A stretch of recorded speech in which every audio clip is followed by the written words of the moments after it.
two, and we'll have Michael Berardi introduce her, the evaluator. Go ahead.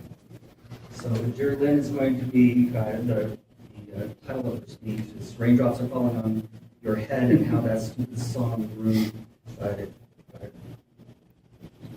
tap dancing for her.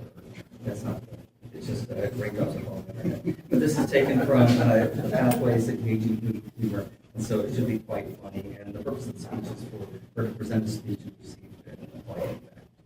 So, Jerri. And can you provide a time as well? Yeah, it'll be 5 to 7 minutes. 5 to 7 minutes. Jerri Lynn Ward, Raindrops Are Falling on Your Head.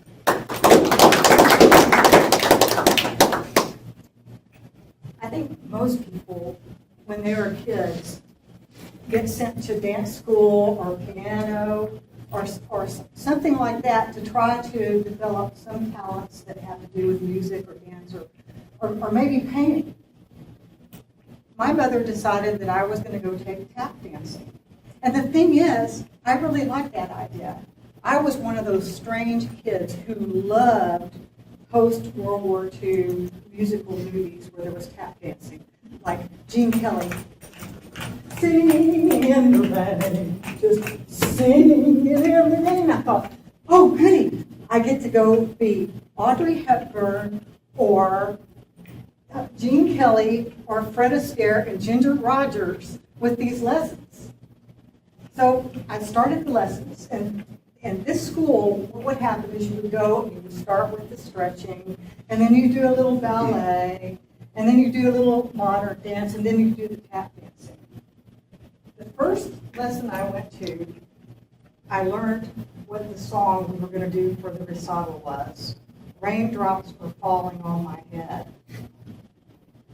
And I was appalled. Even though I liked show tunes from the 40s, I thought that was the worst song I had ever heard, and I couldn't understand why radio stations had it play. So for an entire year, when I was 14 and still in junior high and extremely immature and let everything bother me, sort of like the Princess and the Pea. If you remember that story, if there was a little pea, it was going to bother me. I had to do step change, raindrops are falling on your head. That was the worst song I had ever heard in my life. The only things that were good is that I got to wear a little black leotard with fishnet tights. But unfortunately, and I've always been this way about fishnet tights, is I usually get giant holes in it. And unlike pantyhose, you cannot hide runs in fishnet stockings. So there I was at the recital when it finally came, having to dance to the worst song in the world with this giant hole right there in my fishnet stocking. I attribute that to my state of mind. I think it was my state of mind that created that hole in my fishnet stocking, because I was going to let something as minor as a stupid song damage my experience with tap dancing. Because the fact is, I never wanted to tap dance again after that recital. It was embarrassing. I was terrible because I hated the song. But anyway, when I look back at it, I think how immature. I guess you're supposed to be immature when you're 14 years old. But why didn't I just plow through, work on the ballet, work on my step ball change, and forget the fact that she was torturing us with Raindrops Are Falling on My Head by BJ, whatever his name was. I had a friend who went to Ella's ballet studio, probably the best studio. They were great ballerinas that came out of that place, and they also had modern, but they didn't have tap dancing. They thought tap dancing was stupid.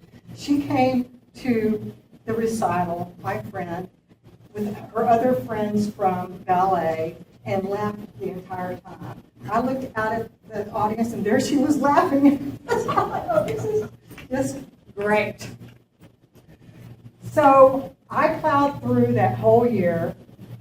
Fortunately, the next year we moved, so I didn't have to go back because I couldn't imagine what kind of music we were going to have to tap dance to next. Probably something from Hee Haw or something like that. So I just went on about my life, thinking tap dancing has been ruined for the rest of my life. But you see, I still have my shoes. Now, they say that people's feet and noses continue to grow, but I think all the growth that would have gone to my feet went to my nose, because these shoes still fit perfectly. And I have used them since then and put on a performance, because years ago, some friends of mine wanted me to babysit their little boy who was being potty trained. I had not been around a little kid since I was a kid, and I didn't know exactly what to do. So I got my Shirley Temple CDs and my tap shoes, and I went in there, and when it was time for me to do the potty training, I moved his little potty out into the living room and got on the tile floor and danced to Lollipops, that Shirley Temple's music, the whole time. And the good ship Lollipop, and he actually went. So I guess that was a successful strategy for my very first time to ever try to teach a kid to be potty trained. And I got to use my tap dancing skills again. So it all was good.